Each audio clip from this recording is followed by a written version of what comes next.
Hotel tourism पर आपका स्वागत है। मोदी सरकार ने बिहार को केंद्रीय बजट में बहुत कुछ तोहफा के रूप में दिया है। भले ही बिहार की जो मांग है विशेष राज्य का दर्जा वो तो नहीं मिला, लेकिन बिहार को विशेष पैकेज के तहत कई घोषणा शनिवार को पार्लियामेंट में केंद्रीय वित्त मंत्री निर्मला सीतारमण ने की है। इसी साल बिहार में विधानसभा चुनाव होना है। ऐसे में विपक्षी दल का यह आरोप है कि मोदी सरकार ने बिहार के चुनाव को देखते हुए कई घोषणाएं की है, वहीं कई राज्यों की हटमारी की गई है। केंद्रीय वित्त मंत्री निर्मला सीतारमण ने बिहार में मखाना बोर्ड बनाने की घोषणा की है। राज्य में नया ग्रीन फील्ड एयरपोर्ट बनाया जाएगा। इसके अलावा पटना IIT और पटना एयरपोर्ट का भी विस्तार करने की घोषणा वित्त मंत्री निर्मला सीतारमण ने की है।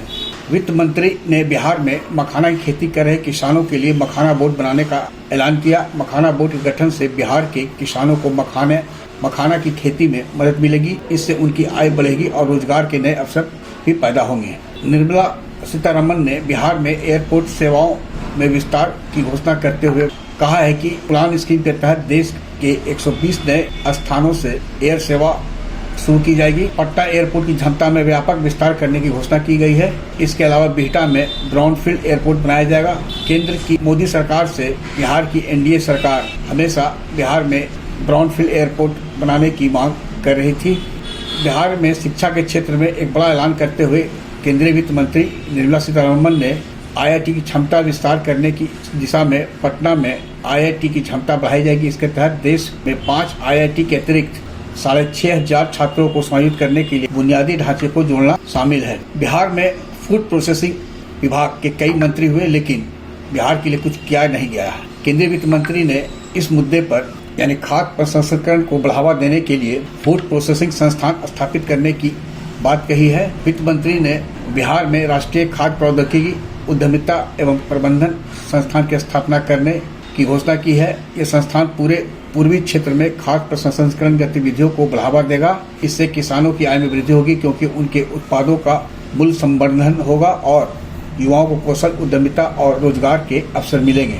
साथ ही निर्मला सीतारमण ने बिहार को बाल विभीषिका से बचाने के लिए एक अहम घोषणा की है। वित्त मंत्री ने कहा है कि पश्चिमी कोसी नहर ERM परियोजना के लिए वित्तीय सहायता प्रदान की जाएगी, जिससे बिहार के मिथिलांचल क्षेत्र में 50,000 हेक्टेयर से अधिक भूमि पर खेती करने वाले बड़ी संख्या में किसानों को लाभ मिलेगा।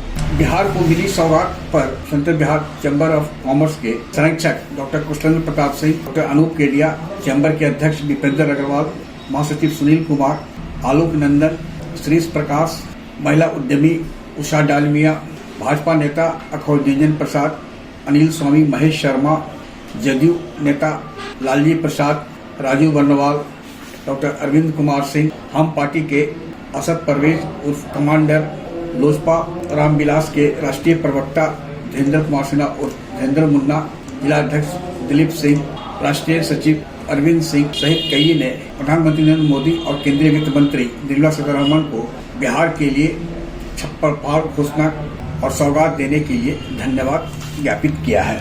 आग्रह है कि इस वीडियो के लिंक को लाइक, शेयर, सब्सक्राइब अवश्य करें। धन्यवाद, नमस्कार।